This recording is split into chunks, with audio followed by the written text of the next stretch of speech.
Misri, lakini akaona ya kwamba watoto wangu wameteseka, watoto wangu wamekuwa vipofu katika kule Misri. Farao amewatesa kwa muda mrefu, lakini majira imefika sasa. Mungu anatuleta katika mwangaza wake. Anapotuleta katika mwangaza wake, kuna jambo linafaa litendeke. Bwana Yesu apewe sifa.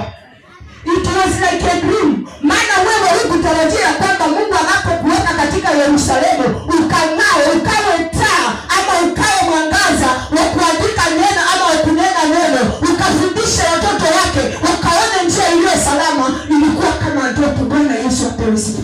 Maana hata wana wa Israeli wenyewe waliona ni ndoto. Hawakutarajia kwamba hali ya mateso waliopitia ndani ya mikono ya Farao, kuteswa walikoteswa, kupigwa walikopigwa, waliona ya kwamba hawawezi. Lakini Mungu alisema ya kwamba licha hayo yote ninawaleta na mtaona ni kama ndoto. Alipowaleta waliona hakika ya kwamba hii ni ndoto ambayo hawajawahi yote. Bwana Yesu apewe sifa.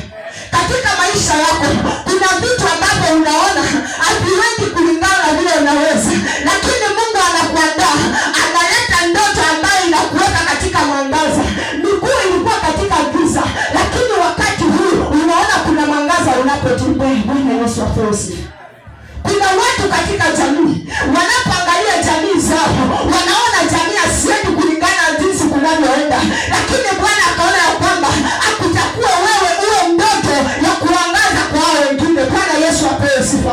Unapoombea jamii na kusema Jehova Jireh, wewe ndiye Mungu mkuu ambaye unaandaa siku ya leo ili watu wako wakaweze kuona mwangaza wako, wakatembea katika njia iliyo salama.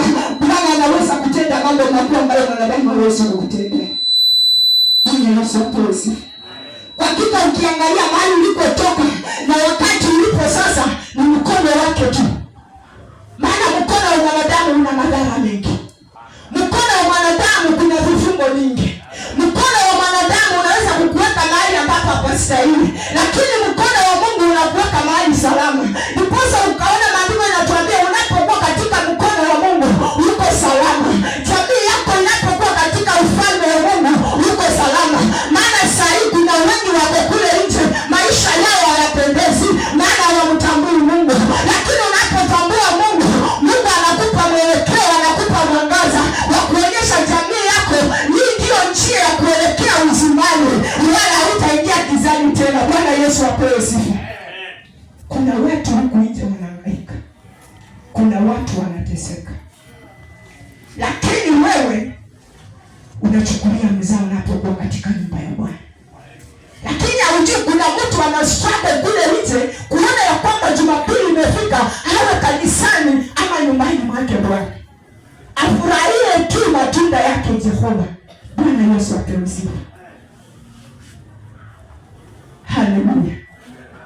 Wapendwa, wakati umefika, lazima tujiandae na tuone ya kwamba huyu Mungu alituma mwanawe Kristo kutuokoa sisi kwa ajili ya nini? Haleluya. Ninawaandaa katika maandiko. Sijahubiri bado, hiyo ninawaandaa. Haleluya. Hiyo nasoma vitabu za kuandaa ili tuingie katika maandiko. Yesu mwana wa Mungu alituma kufanya nini? Bwana Yesu apewe sifa. Maana ukisoma pale chini natuambia the Lord did great things for them. Indeed he did great things for us. How happy we are. Bwana Yesu apewe sifa. Wakati alitendea wana wa Israeli mema, hata wakati huo ametutendea na sisi mambo mazuri. Hata mpaka tunafurahi, tunakuwa na furaha ya kupita kiasi. Bwana Yesu apewe sifa. Wewe labda hujatendewa na hujaona, lakini kama Jehova amekutendea, mimi husema haijalishi mangapi ninapitia, haijalishi milima mingapi ninakwea, lakini as long as niko mzima, naona watoto wangu wako wazima, ninashukuru Baba na kusema niko na kila kitu ambao umepewa watu wengine. Bwana Yesu apewe sifa. Maana haja gani niwe na fedha mingi, lakini fedha wasipeleke hospitali? Haja gani niwe na fedha mingi, lakini fedha zangu nimenunua madawa katika nyumba inakaa kama chemist? Bwana Yesu apewe sifa.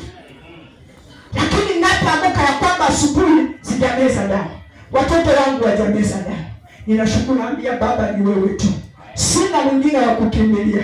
Licha mauti ni mingi, nikikanyaga huku naona kuna shimo, nikisonga pande hii kuna shimo, nikisonga nyuma Mungu wa mtu wamenitazama, nikienda mbele naona ya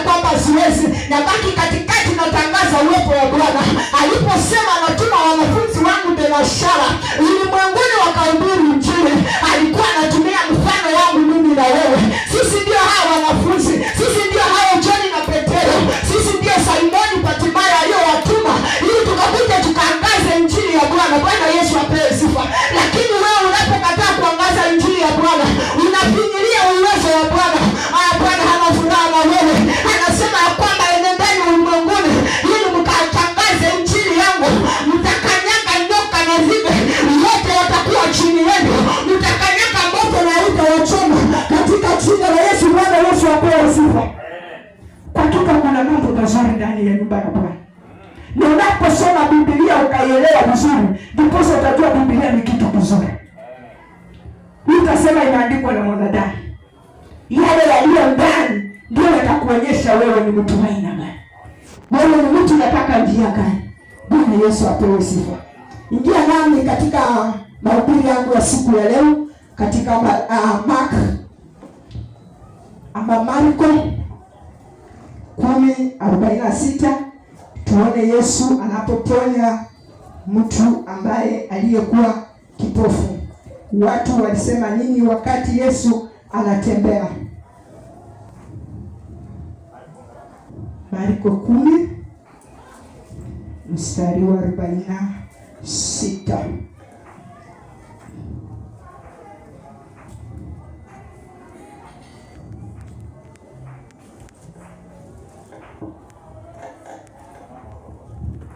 Amen. Anayempata anaweza soma tu. 46. Tukisonga pale nitakwambia venye utafika. Mark 10:46.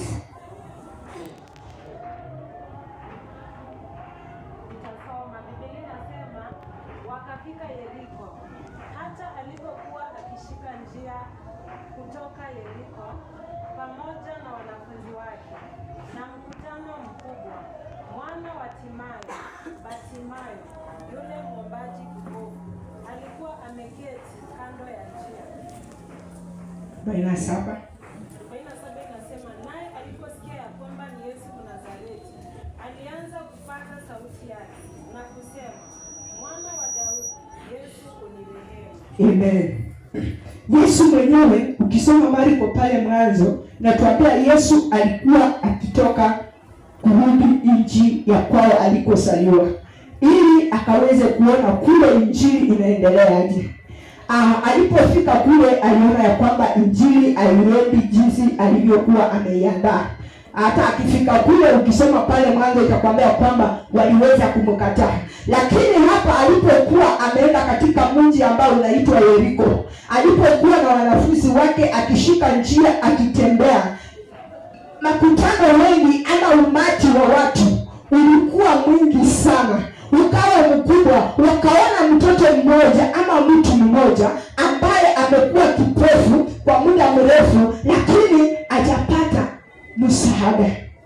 Na huyu mtu alikuwa mwombezi, lakini amekuwa akiomba, lakini kupata macho yake alikuwa haijarudi. Wewe unaweza fikiria katika njia ya kiulimwengu labda ni macho ambayo unaonea sasa, lakini katika ulimwengu wa kiroho hakukuwa katika macho ya kuona, ilikuwa macho ya ndani ambayo inafaa utazame vitu za aina gani ambazo inafaa utende. Huyu mtu ameketi mahali pale kwa muda mrefu, hakawa hana msaada, lakini alipoona ya kwamba kuna kama kitu kinatembea licha ya kwamba haoni, akaona ya kwamba amesikia kwa sauti ya kwamba Yesu mwana wa Daudi anapita, akasema ya kwamba lazima leo nikaweze kuona. Bwana Yesu apewe sifa. Akapaza sauti akasema, Yesu mwana wa Daudi kanirehemu, maana niko mahali hapa nimekaa katika upofu kwa muda mrefu, upofu wa kutokuishi katika hali ya amani, upofu ambao nimekuwa nao sioni jamii inatembea katika njia gani, upofu ambao amekuwa nao katika hali ya kikazi, labda kazi anafanya lakini pesa zake haziendi kulingana jinsi anavyofikiria, labda nayo vitu ambavyo anatumia lakini asioneshe. Hiyo ndio upofu Jehova alikuwa anazungumzia. Huyu mtu akawa ameteseka kwa muda mrefu, akasema itakuwaje hata mimi nikaweze kuona, lakini akatoma, akasikia sauti, akasema leo ndio siku yangu imefika. Bwana Yesu apewe sifa. Kwa mama sema leo ni siku yetu imefika. Leo tuko kweli wa mama. Hao ni watu wawili, sidhani kama wa mama wako kwa nyumba. Ama JDC wa mama. Muko? Aya, wa mama millennials. Muko? Hatuko jamani. Hatuko. Aya, when yako 18 to 25. Muko? Naona wako wengi, hata mnashinda. Aya, 27 to 35. 37 to 40. Amen. Naona wako wengi. Lazima tutazame tujue maandiko yanatuambia nini. Huyu mtu alipoteseka kwa huo muda mrefu, hatimaye akawa aone kwa muda mrefu vitu vizuri vinampita. Leo hii tazama, ukafunge macho ukaone vitu vinavyokupita. Wakati unapokuwa na macho unatazama unaona vitu vizuri, lakini wacha ukawa kipofu, ndipo utaona ya kwamba hatimaye alipitia katika hali gani. Alikuwa katika hali nzito ya maisha, licha ya watu walikuwa wakipita wakimtemea mate. Watu wakaona ya kwamba huyu hawezi. Unaweza kuwa katika jamii, watu wanakuona ya kwamba wewe haufai. Katika ukoo yako watu wanakuona haufai. Hata hapa kanisani unaweza ingia ukaona watu wanakudhamini, lakini usiangalie upofu ulio nao. Tazama sauti inayopita inanena nini katika maisha yako. Hatimaye hakuangalia umati wa watu walivyokuwa wakimsukuma, lakini aliweza kutazama ni sauti ambayo inapita inazungumzia nini. Aliposikia tu kwa jina Yesu mwana wa Daudi anapita, akasema hiyo sauti ndiyo itakayeniponya mimi. Maana wengine wetu inazo sauti ambazo tunasikia, sauti za waganga zinatuongoza ndani ya manyumba zetu, sauti za waume na wake wetu zinatuongoza ndani ya jamii, lakini hatimaye hakutazama jamii yake, wala hakutazama mkewe, hakutazama watoto, lakini alitazama sauti ambayo inayopita inanena nini. Bwana Yesu apewe sifa. Katika maisha yako unasikia sauti za namna gani? Kunazo sauti mingi ambazo zinanena. Kuna sauti zinanena ya kwamba usiingie kanisani. Leo ni Members Day, wacha tukaende tukaburudike kuanzia Friday mpaka Monday asubuhi ndio tupatikane. Kuna sauti ambazo zinasema ya kwamba tuketi mikutano kwa ajili ya kuangamiza nyumba ya mtu fulani. Kuna sauti ambazo unasikiza ambazo zinasema ya kwamba mpendwa, wacha tukaketi mahali hapa ili tukaangamize hekalu la Bwana. Lakini wewe kama Bartimayo, ni sauti gani ambayo nayo unasikia ninakuambia ya kwamba siku ya leo ninaenda kutembea wapi? Bwana Yesu apewe sifa. Bartimayo aliweza kumlilia Mungu, akamwambia leo ni siku yangu, kwa kuwa nimesikia sauti ya mwana wa Mungu amepita, mimi kwa hakika nimepona. Kuna watu wanapitia katika upofu ndani ya jamii zao. Kuna watu ambao mioyo zao hazina amani. Kuna watu hawana ufahamu, hiyo ni upofu. Kuna watu wakitembea wanaona milima tu, hiyo ni upofu. Kuna watu ambao wanapoketi anaona ya kwamba amedharauliwa, lakini hiyo ni upofu. Bwana anakuja anapita, unaambia Bwana niinue katika hii kudharauliwa, ukaniheshimishe mara nyingine. Kuna watu ambao wamewekwa katika kona ya kwamba hawawezi kupumua, lakini Bwana anasema mimi napita mahali hapa, nipe sauti yako ili nikaweza kuisikiza, nikatoke katika hiyo mnara ambao unaweza kuwa kushindwa. Bwana Yesu apewe sifa. Kwa hakika unapokuwa katika nyumba ya Bwana hakuna lililo ngumu. Maana Bartimayo, nadhani wewe ukiwa tu kipofu hata kwa siku moja, kuna mambo unayowaza, sijui saa hii mke wangu anafanya nini tusioni, sijui saa hii watoto wangu wanafanya nini tusioni. Lakini unapokuwa una macho ya kutazama mbali, unaona ya kwamba kuna vitu ambazo unavyotazama hautawaza vitu ambazo mke wako anafanya, mume wako anafanya, bali utatazamia hii sauti inataka kuniambia nini, inanena niende wapi. Kuna sauti inaweza kukunenea kwa ajili ya kufanya maovu, lakini kuna sauti ambayo inapita ambayo inanena kwa ajili ya mema. Bwana Yesu apewe sifa. Kuna watu wengi wameingia katika depression za maisha kwa sababu ameambiwa na mtu jambo fulani. Hilo jambo linamweka yeye kuwa moyo wake unahuzunika, na kumbe huyo mtu anamtumia tu kwa hiyo sauti ili aone huyu mtu amekaa kiwango gani. Kuna watu ndoa zao zimeharibika kwa sababu mimi Kristo nilikuja nikakwambia nimeona mume wako akipita na msichana, na kumbe ni uongo. Anataka kuona moyo wako unasema nini. Bwana Yesu apewe sifa. Hiyo sauti ndio inatuangamiza. Anakuja anakuambia dada, wewe umekaa hapa, njoo ukaona huku nje.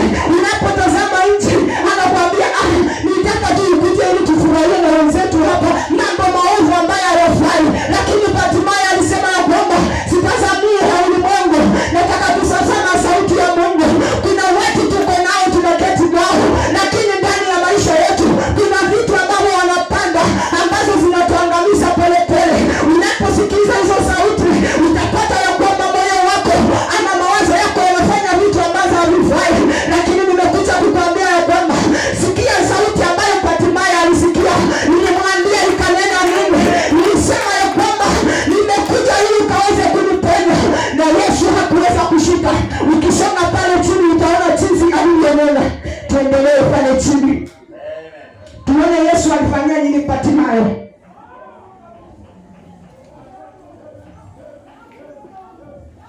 Tasoma mstari wa 49.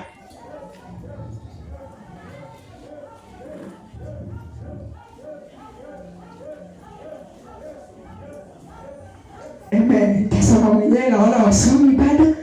Yesu akasimama akasema, mwiteni. Wakamwita yule kipofu, akamwambia, jipe moyo, inuka na akuita. Bwana Yesu apewe sifa. Mtu anakutia moyo ama anakutoa moyo. Kuna watu badala ya kukutia moyo wanaangamiza moyo wako. Lakini Yesu alitia Bartimayo moyo. Akamwambia, inuka. Jipe moyo. Unajipa moyo wa aina gani katika maisha ya kisasa? Maana maisha ya sasa ni maisha magumu, ni maisha ya kulaumiana. Lakini Mungu anauliza Bartimayo, jipe moyo. Ni moyo wa aina gani unajipa unapoketi ndani ya hekalu la Bwana? Unapoondoka ukienda nyumbani, ni moyo wa aina gani unajipa? Maana Bartimayo alijipa moyo wa kusema ya kwamba nimekuwa kipofu mahali hapa kwa muda mrefu, lakini nimejipa moyo kwa ajili nikaweza kuona. Bartimayo aliweza kuona, anadhani aliweza kuruka sana kwa sababu aliona vitu ambavyo hajaona kwa muda mrefu. Wewe uko mahali hapa, kuna vitu ambavyo umekuwa ukitazama, lakini kuna vitu vinakuja ndani ya maisha yako ambayo utaona viko tofauti na vile unaona. Hapo ndipo utakapojitia moyo na kusema ya kwamba Jehova anaweza. Bwana Yesu apewe sifa. Ndipo naona Biblia inaniambia kama hali zingine za zingine ya kwamba unapopitia katika matatizo. Nilikuja nikaambiwa siku moja kwamba ukisoma Biblia vizuri, mwanzo mpaka huko mwisho, New Testament, Revelation, hakuna siku utapata kwamba ukipitia matatizo mtu akwambie pole, haistahili pole. Ila hiyo kwa Biblia inafaa kuambie jipe moyo, jitie moyo dada ama ndugu. Hiyo ndio andiko Mungu anakupa wewe. Lakini kuambia pole, anakusikishia mzigo. Bwana Yesu apewe sifa. Jaribu tu kuchambua, uone kama utapata neno pole katika maandiko. Ni kujipa moyo. Lakini sisi wanadamu tunakosa, tunasema pole. Ni kujipa moyo. Unapojipa moyo, maandiko inasema kwa hakika unapona. Maana huyu kipofu Bartimayo, kama angejipa moyo aliambiwa, nadhani angeweza kuinuka, angebaki mahali pale. Lakini alipoambiwa jipe moyo na inuke, anakuita Jehova, akatupa vazi lake, akaruka kama mwenda wazimu. Bwana Yesu apewe sifa. Hadi mwenda wazimu anakuwa na sasa anaenda huko kama aende anarudi huko, akiwa anasema Jehova amemtendea mambo makubwa ambayo mwanadamu angeweza kutenda. Haleluya. Kuna vitu Mungu anakutendea mpaka unaona hapana, hii mwanadamu angenitendea, angenikarimu pesa ngapi kumlipa? Maana anakuambia nimekuponya, unaona kenda sukari.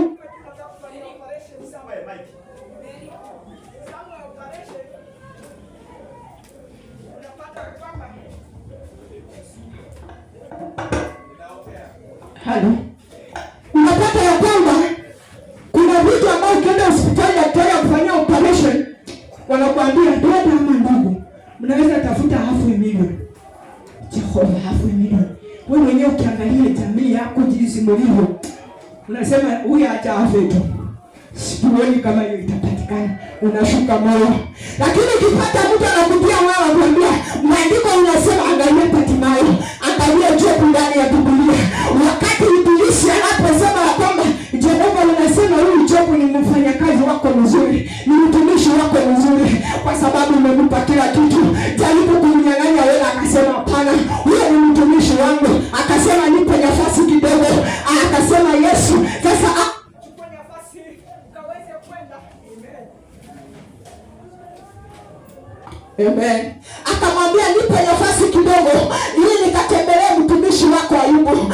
Yesu akamwambia basi nimekupa nafasi, enda ukamtendea, lakini usiguze moyo. Moyo ni wangu, nimekupa ukaguze mwili. Bwana Yesu apewe sifa. Amen.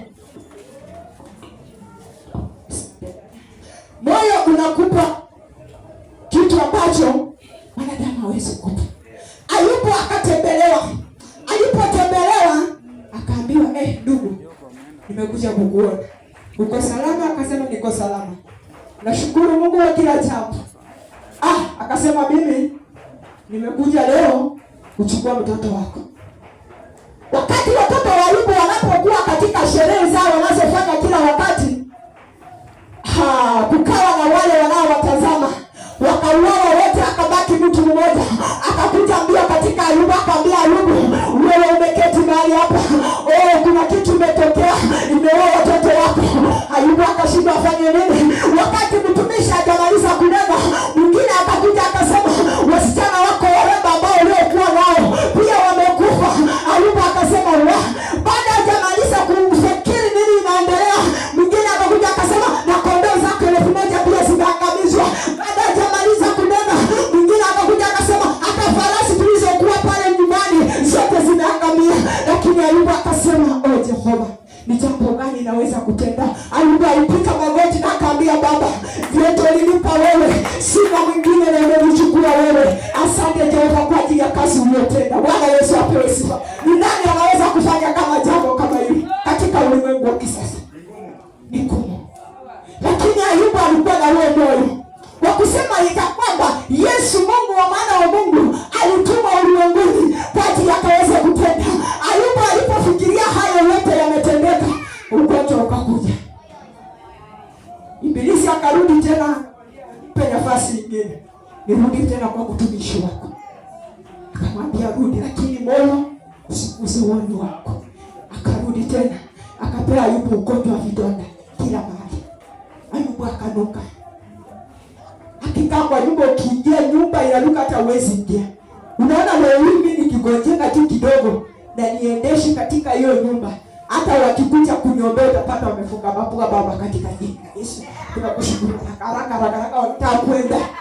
Lakini hiyo nyumba ya Ayubu ilikuwa inanuka kwa sababu ile uvuta ambao alikuwa nao katika mwili inakuwa vigumu sana. Kuna mtihani ambao tunaweza kupewa wakati nilikuwa nyumbani. Hiyo kama nimesomea NGO, kusomea mambo na kufundisha ukimwi, watu wa ukimwi, na wakatupa mtihani. Wanawatuma OD7. Unajua OD7 ni nini? Kama hujafika hospitali, tembelea OD7 ama OD6, ama tembelea odi ya watu ambao wamechomeka. Basi hapo ndio utajua wewe uko shujaa ya kuingia hospitali. Msiendeke tu hospitali kuona watu, mimi niko tu kichwa, wanasema tulitembelea dada Kristi anaendelea vizuri. Hapana, tembea kwa hizo odi. Utapata mwanamke au mwanaume. Mpaka tukasema Jehova, na sisi ni watoto tu, walitutuma huku nini jamani. Sasa ndio kila siku mwalimu ametupea hiyo, wamemtuma, akatuchukua tukasoma, tukakuja Nairobi tukatoa certificate zetu, tukarudi nyumbani. Sasa wanawatuma, leo mtaenda shule fulani, wewe kila siku unaenda kufundisha watu wa form 4. Shida tu. Unatumwa hospitali, leo unaenda kutembea hospitali fulani, unaenda kuombea wagonjwa. Katika hiyo hali ya kwenda kuombea wagonjwa, ukifika unauliza ni mgonjwa gani tunaombea? Ni mgonjwa kwa kitanda lakini hayuko. Bwana Yesu apewe. Yaani unaona blanketi lakini mgonjwa kwa hiyo kitanda. Mpaka ukiangalia hivyo unasema unauliza mwalimu, unasema tuombee mgonjwa, akaambia kwani mtaona mgonjwa? Unasema Jehova. Ndio maana nawaambia, ukiona una afya, unatembea, wacha mchezo na Mungu Bwana. Wacha watu wanaumia, watu wanateseka. Mtu amechomeka kiwango ya amefungwa bandage kila mahali, huenda akajua kachicho kamoja kakuona, yani mbali sana. Lakini wewe Mungu amekupa macho kama ya mamba na hutaki kutazama. Bwana Yesu apewe sifa. Unatakaje? Unataka tufunge hiyo macho ikuwe kama ya Wachinese au unataka tufanye aje? Haleluya. Lazima utazame na uambie Jehova, niko mahali hapo, umenipa macho, umenitoa upofu, wacha nikatazame. Haleluya. Ndipo tukaweza kuona Ayubu alipoteseka na hiyo vidonda, watu wakawa wakitaka kuja kumuona, wasema kwa hiyo nyumba, yaani mwenye ametoka huko anapeana ujumbe katika hiyo gate. Unaenda kuona Ayubu. Unaenda kuona Pastor Jacob, usiende huko. Wewe si tumetoka huko. Huko hapa. Ambia, kuna yule mmoja unasikia hapana. Tupe moyo tuende, maana tulikuwa tunaenda. Lakini mimi unasikia anasema ndugu niendeni, nitaenda siku nyingine, hata kulikuwa na mali ndugu anakimbia kwanza. Maana ashapewa ujumbe, kale ka sauti kamemshabutisha, anaondoka. Lakini Ayubu alipoletewa ujumbe, kurudi katika nyumba ya Mungu, akaambia Jehova, nimekuja tena, nataka sasa mwili wa Ayubu. Ayubu akatezwa. Mungu akaona wewe, hata mimi nikilala sijui ni ukuta gani na tazama imekuwa shida. Akaambia Ayubu, usifanye jambo, mwambie tu kale ka sauti kamuke kanaambia Ayubu usifanye jambo ya kuambia Jehova kitu ili ungaduke katika ulimwengu. Unajua wahubiri wengi wanatuhubirianga wanafikia tu pale kwa Mungu, lakini hawashukangi pale chini kwa Ayubu. Lakini ukishuka pale chini ya Ayubu vile alivyofika mahali, kuna wale wanawake watatu walikuwa wanakuja kumtembelea, wakamuonea kwa mbali, wakasema huyo ni Ayubu kweli. Walikuja wakaketi na Ayubu kwa wiki mzima bila kuongea na Ayubu. Lakini Ayubu katika uvumilivu ukamuisha. Ikafika mahali Ayubu akalaani hata siku aliyozaliwa. Aliweza kusikia sauti kamuke sasa. Bwana Yesu apewe sifa. Akasema Mungu na ilaani hiyo siku niliyozaliwa. Hata kama ni usiku ama ni mchana, ilaani. Sasa akaamua atakaye katika maisha. Bwana Yesu apewe sifa. Ndio Bartimayo hakuweza kutazama sauti ya umati wale ya wanafunzi wa Yesu. Lakini kale ka sauti na ile nguvu aliyohisi ndani mwake akajua kuna mtu fulani anapita mahali hapa na yeye ndiye anayo uwezo ya kunipenya mimi. Bwana Yesu apewe sifa. Kuna mahali unafika mpaka unakosa tumaini katika maisha yako. Watu wanakupa maneno, wengine wanakutia moyo, wengine wanakutoa maneno katika kinywa, katika fikra. Unaona ya kwamba imefika mwisho. Lakini maandiko yananiambia ukitazama Bartimayo, ujichukulie uko katika kiatu ya Bartimayo, ujipe tu moyo, utaona ya kwamba kuna vitu vizuri ambavyo vinaandaliwa, ambavyo vinatendeka katika maisha yetu, lakini katika macho ya upofu wa hiyo. Haleluya. Lazima tufungue macho ya ndani. Tufungue masikio ya ndani. Tusiwe watu tunaosikiza neno alafu tunasema neno limepita. Hapana. Neno liingie ndani mwetu. Neno litujenge. Neno lifungue akili. Maana kuna watu wengi tunavyoketi hivi. Wewe hapa umebarikiwa, uko salama. Lakini huenda ndugu yako, dada yako, mama yako, baba yako, ango yako ama anti yako kuna hali anapitia, lakini wewe hauwezi chukua hata nafasi ya kumuombea. Unatuma maombi hata kule mashambani, maombi inafika. Usiwe unaomba tu watu wa mjini. Sema ninatuma maombi katika anti yangu huyo yako Mombasa huyo. Sijui kwa wakati huu anatembea katika njia gani. Maana ulisikia kwa sauti wakisema anti yangu kuna kitu anapitianga ama anafanyanga ama aliachiwa na nyanya kwa kitu. Unaanza kutuma maombi huko, inafanya kazi ikirudi Nairobi. Bwana Yesu apewe sifa.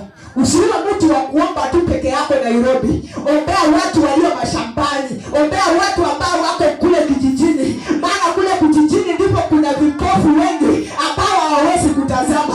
Hata ukiambia neno wanasema neno linasema nini? Wacha sisi tukaende shambani tukalime. Maana Jumapili yuko shambani na Jumapili ni siku ya kwenda kanisani. Bwana Yesu apewe sifa. Haleluya. Mama yangu wakati alikuwa hai alikuwa ananiambia Jumapili hata kama uendi kanisani usiwahi enda kufanya kazi kwa shamba. Jumara mingi nilikuwa nyumbani. Mimi nilikuwa saa 10 ya usiku nasema acha niamke niende nikalime nisongeshe ifike saa 2 ndio nitoke kwa shamba. Alikuja akanikataza hiyo kitu. Akaniambia usiku ukienda kwa shamba asubuhi Jumapili. Kama hutaki kwenda kanisa Jumapili, wewe lala tu ushinde uamke ile masomo yako. Lakini usifanye kazi ya shamba. Na nikakuja nikajua nilikuwa katika hali ya upofu, sikuelewa anamaanisha nini siku ya Jumapili. Ndiposa unaona siku ya Jumapili watu wengi wanakuwa vipofu. Heri aende chama, heri aende vitu za ulimwengu, lakini asahau neno la Mungu linamaanisha nini. Lakini utakapoingia katika neno la Mungu asubuhi, si vibaya kwenda kazi, si vibaya kwenda chama. Lakini mimi husema kama kuna mahali naenda asubuhi siku ya Jumapili, nyumba ya Bwana inakuwa asubuhi kuanzia saa 12 makanisa inakuwa imefunguliwa. Enda pale ibada ya asubuhi. Omba Mungu hiyo 6 hata kama ni wanao tuseme ama 7:30. Ambia Mungu asante umeniamsha na naenda mahali fulani. Niongoze katika hii njia ninaye. Gari nitakalopanda kama ni mguu Kama ni pikipiki, ongoza hatua zako. Enda. Lakini usikue mtu wa kusema leo ni Jumapili siendi kanisani. Acha nalifike saa 4 ndio niende chama Rongai. Tarudi saa 3 na leo chama kuna vitu zinaundwa huko, tutarudi saa 4 usiku. Usiwe mtu wa aina hiyo. Ingia kanisani kwanza, mwambie Mungu asante. Maana kama ni mwanadamu atakuga. Bwana Yesu apewe sifa. Na akina mama leo nitasuku. Maana akina mama leo tumepatana, si ndivyo? Leo ni siku ya mama, lazima tusemezane. Unajua huyu Mungu hakuwa mjinga alipotuumba kina mama. Wakati alipoona ya kwamba Adamu hawezi ishi peke yake, akaona lazima ampe mtu. Na kwa nini Adamu akapewa mtu? Na wewe ukapewa mamlaka mingi kuliko huyu Adamu. Maana Adamu aliumbwa kwa udongo. Na alipoumba Mungu akaona ya kwamba huyu mtu hawezi kaa peke yake. Akasema wacha nikamlaze usingizi mzito. Ndipo naona wanao wanangorotaka sana. Aliwapea usingizi mzito. Wakati wanalala, ndiposa akaondoa sehemu. Akaondoa kasehemu fulani. Bwana Yesu apewe sifa. Akasema hii sehemu wacha nikatengeneze mwanamke.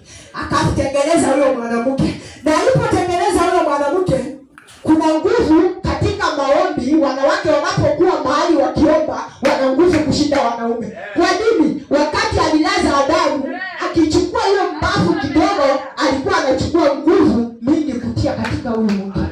Ndipo naona mwanamke hata katika nyumba anatoka kazi, anakuja anaosha vyombo, anaosha watoto, anapika, lakini wewe ukitoka huko kwa sofa, kwa sofa, anasema nimechoka leo. Mbona huyu umeenda kazi sehemu na atachoka ajalala kwa sofa? Bwana Yesu. Ndio ujue ya kwamba Mungu aliwalaza akachukua nguvu zaidi akaongezea mwanamke. Bwana Yesu apewe sifa. Haleluya. Bwana Yesu apewe sifa. Maandiko inasema, ukisoma Proverbs 31 kuanzia kuitiki 10 ama watu cha kufungue ndio tujue. Fungua Biblia yako useme maandiko inadanganya. Mimi niko na yako, wewe soma yako. Maana unaona hapo mimi yako tofauti, mimi neno yangu tofauti. Sasa tupatane. Tafuta yako. Usome. Proverbs 31. Ndio. Medali. Ani maprofa. Sisi tunapatia kitabu. Nani amesoma Biblia sana anapatia nani? Sawa, anapatia nani hapo? Wewe kwani msomaji Biblia jamani? Ni mbele ya Samu ama nyuma ya Samu? Mbele ya Zaburi. Msomaji. Hebu tafuta Zaburi ni yupi penye Zaburi huko, alafu muendee huyo mprofa. Uone anasema nini? 31.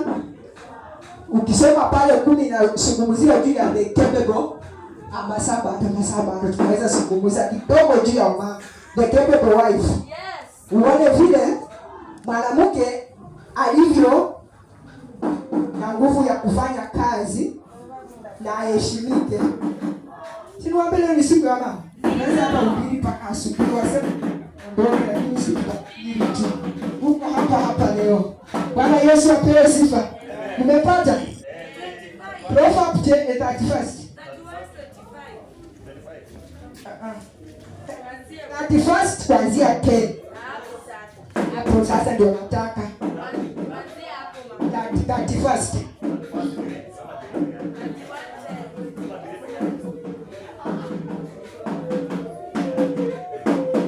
Hallelujah. Si mtu tu achukue mic na asome kidogo tu masaa bado. Bado niko karibu na 25 minutes hapo.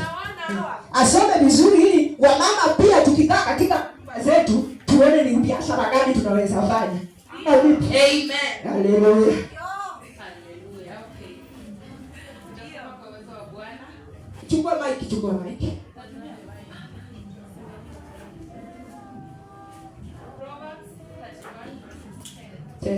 Biblia inasema mke mwema ni nani awezaye kumwona? Maana kima chake chapita kima cha mjini. jirani. Maana kima chake chapita kima cha marijani. 11. Moyo wa mumewe humwamini. Moyo wa mumewe humwamini. Wala hatakosa kupata mapato. Wala hatakosa kupata mapato. Simama ngoje hapo. Biblia inasema mke mwema ni nani awezaye kumuona? Maana hatuwezi kuona mke mwema tulipo hapa. Tunaona tu lakini hatuoni. Inasema mke mwema ni nani awezaye kumuona? Maana kima chake chapita kima cha marijani. Bwana Yesu apewe sifa. Amen. Marijani I think ni price. Endelea. Moyo wa mumewe humwamini wala hatakosa kupata mapato. Maana anapokuwa katika hiyo hali aombee huyu mume. Unajua sisi tunaweza kunyang'anya Bwana baraka tukimutu. Unajua sisi ndio kuna kila kitu, wanawake ndio ufunguo. Nikiomba maombi mabaya hata penye unaenda utapata but haitasaidia. Si ndivyo? Ndio naona mama ana nguvu katika nyumba ya kuongoza huyu mume. Anaposema Mungu naombea mume wangu, anapotoka na kurudi, ongoza njia zake na kazi yake ya mikono yake. Kuna baraka mama amekupea, lakini ukitoka kwa nyumba mama amekasirika, mama hana amani, hata unaweza fika pale jana kwa bongo na gari pure tu. Hapo ukipata katikati ya barabara unasikia pipi. Katikati na nilifikaje hapa katikati? Unarudi kwa barabara. Ndio ujue mke anayo nguvu. Endelea 12. 12 inasema humtendea mema wala si mabaya siku zote za maisha yake. Amen. Ukitaka ukae vizuri na mkeo, wacha mtendeane mema katika maisha yetu. Hivyo ndio Mungu alituambia. Lakini tukikaa katika hali ya kukorofishana, katika hali ya makasiriko, hakuna vile tutaishi mema. Bwana Yesu apewe sifa. Utapata kuna vitu ambavyo haviendi kulingana na mapenzi ya Mungu. 13. Kutafuta sufu na kitani, kufanya kazi yake ya mikono kwa moyo. Amen. Unajua mke akiamua kufanya kitu, anafanya kwa moyo wake wote. Afanye nusu. Hata kama ni kuomba, akiamua kuingia kwa prayer ni prayer. Aombe huko akiwaza sijui ni bosi alisema nini, wewe huyo ni mwanaume. Anaomba hata asikia wacha maombi, ngoje kidogo. Acha niingie kwa laptop, bosi alisema nini kitu fulani, anasahau. Lakini mke anapoamua kuingia katika prayer, anaamua na anaamini kitu kimoja. Bwana Yesu apewe sifa. Hebu tufikia wa mama, msijali. Nakuja. 14. Afanana na merikebu za biashara, kuleta chakula chake kutoka mbali. Bwana Yesu apewe sifa. Huyu mke anafananisha na merikebu. Merikebu ni ile meli ya kuleta mizigo na nini kutoka sehemu mbalimbali. Unaona mke anajituma. Ndiposa mke anaweza fanya kazi 10 kwa dakika moja, lakini mume hawezi. Ameweka hapa nguo, anafua hapa, meko anapika hapa, mtoto amemwogesha, amesimama hapa, anakusa huko, anarudi hapa kidogo, anarudi hapa kidogo, anasonga mahali pale kidogo. Bwana Yesu apewe sifa. Kama unashindwa na hii nguvu Mungu mwanamke ametoa wapi? Anafanya kazi hii yote. Lakini Mungu alijua. Ndiposa niliwaambia alilaza mwanaume kwa nini akatoa hakutoa akiwa anatembea kama amesimama. Alimpa usingizi ndiposa akatoa ili achukue kidogo ingine atopa pande hii. Tuendelee. 15. Tena huamka kabla haujaisha usiku. Huwapa watu wa nyumbani mwake chakula na wajakazi wake sehemu zao. Bwana Yesu apewe sifa. Mama mzuri ni yule anayeamka mapema. Si mama ukungorota mzee anasema naenda. Enda tu. Sasa tu hata unajua amevaa nguo gani. Wakikwambia kuna mtu anapigwa huko unajua amevaa nguo gani. Kwa mama mpo. Tupo. Niwaambia nitawafikia. Tunaona wasema karojeka tu wanagorota. Nitawafikia. Mzee anatoka hata kuamka tu asipui weke sikio kuti. Umwambie swebuti ndio hii kunywa ukiendana hakuna escort. Mama nani mimi naenda? Mama nani? Naenda. Sawa, funga hiyo mlango ukienda.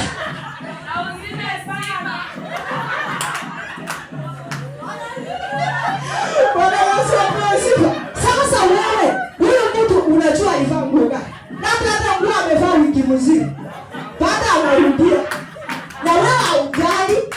Na unasema wewe ni mwanamke. Na msiniambia ati hawako hapa kwa kanisa lingine. Ni wa hii kanisa na upilia. Si upilia hiyo kanisa lingine. Wapo tu hapa. Sasa wewe jamani. Na umesikia tu maandiko yanatuambia vizuri. Uangalia shamba. Iko 15. Tena uamka kabla haujaisha usiku. Wewe mke itakuwa uamke mapema. Si mume anaamka mbele yako.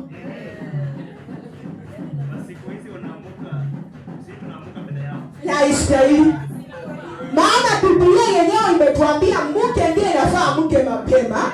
Angalie watoto, angalie mzee, angalie wafanyakazi wa shambani wanafanya nini. Awape chakula hawa watu. Asubuhi na unapika chai, unampa mume, unampa watoto na watu wengine. Bwana Yesu apewe sifa. Lakini kama wewe umelala ni saa 3, tutafika kanisani saa ngapi? Saa 3 ndio unaamka. Mama nani? Mama J. Mama sijui nani. Mzaa anakuambia mama nani bishop alisema leo tuenda kanisa mapema. Sasa wewe acha na bishop. Sitaenda tu kwani. Na ni saa 3. Nafaa tujiandae wa mama. Mama anastahili ulale mwisho na uamke wa kwanza. Si atuende wa kulala wa kwanza na wewe wa kuamka mwisho. Bwana Yesu apewe sifa. Unalala late, unaamka mapema. Maana wewe ndio unaangalia vitu mzee wakati ameenda kulala kwanza, wewe unaangalia hii ya iko sehemu fulani, unarekebisha kidogo, alafu sasa ndio unafuata. Sio wewe uko kwa kitanda kabla ya ulinzi. Na kuna chenye unaandaa kule kitandani. Si kitanda uliandaa asubuhi katandika, jioni ukaenda ukatengeneza vile mtaingia. Sasa ni nini unaandaa ndio unatangulia huko? Nenda kugusa nini huko? Ladies. Wamama. Nafundisha kuanzia kwa wale ambao wataingia kwa ndoa na wale wako ndani. Si mimi sijali umeoleka hujaoleka. Sijali asipoka asipoka 15 kwenda mbele wewe ni mwanamke. Wamama. Wacha mzee atangulie kitandani. Wewe panga vyombo vizuri kwa hii kona, rudisha huku, tupose. Andiko ndio linalosema. Amen. Hapo ndipo tutaishi katika ndoa zetu kwa amani na upendo. Haleluya. Basi ndipo naona ndoa zetu zinakuwa na vita kila wakati. Maana hatutajua maandiko inatueleza nini. Lakini unapotambua maandiko inakueleza nini, kuna ile kiwango wewe mwenyewe unajipeleka. Bwana Yesu apewe sifa. Ndio nawaambia someni Biblia mlizo nazo. Wazee wenyewe wanakaa kwa simu. Haina shida hata kama amekule kitandani ametangulia kwa simu, asiwewe unamaliza kwanza ndio uingie huko. Lakini wewe ulijumuza nienda kazi. Wewe umeshinda ati saa 12 ulishapika ugali. Mzee kulaje ugali wa saa 12 amekuja saa 3. Jamani. Ati mimi napenda mzee wangu nimemwandalia mapema. Mwandalia nani? Mimi mwenyewe ni mmoja lakini siwezi kupikia ugali mapema hivyo. Basi pikia watoto mapema, ngoja mzee akuje mpe ugali moto. Haleluya. Lazima mjue jinsi ya kuishi ndani ya nyumba zenu. Bwana Yesu apewe sifa. Hapo ndipo mtapata ya kwamba kuna njia ambayo ndio asitaleta changamoto. Mitihani mingi mmeanguka kwa sababu ya kitu kidogo. Amen. Lazima tujifunze na tujue. Hebu endelea 16. 16. Kuangalia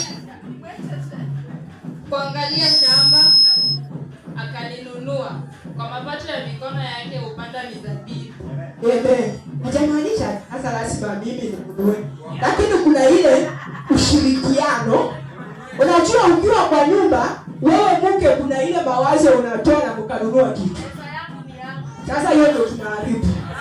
Hapo sasa, at mine is mine, yours is yours. Wewe andika wapi? Wapi katika maandiko? Niambie tufungue, tusome. Ndio tupate njia. Bwana Yesu asifiwe. Unapata ya kwamba unaambiwa tu vizuri. Mimi ninapoenda kazi, mzee ameenda kazi, kuna vitu inafaa tusaidiane. Si ati mine, yours.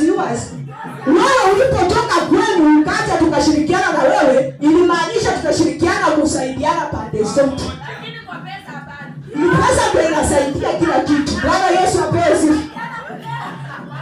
Wewe unapopata kidogo, ulete tuweke kidogo, tukanunue shamba, tukajenge, hiyo ni ushirikiano kati yangu na wewe.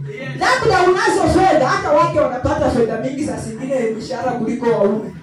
Lakini unapata amefikiria kaka jamaa paka kakitembea ni kama akakulaki, hapana nguvu tu hiyo 15,000 kanapewa, kanagawa paka kanakosa. Na wewe uko na 25,000 unapata mshahara, lakini yangu ni yangu, mama yangu akipiga simu, baba yangu akipiga simu, ndugu yangu akipiga simu. Lakini huyu mama wa huyu mtu gani huyu si mama? Si mama? Ama si mama? Ndio napata mzee ameisha. Miaka ni kidogo lakini anaonekana miaka mingi. Bwana Yesu apewe sifa. Lazima ladies tujiangalie. Mulisema ni siku ya mama, nitaupiga leo kama mtashangaa. Bwana Yesu apewe sifa.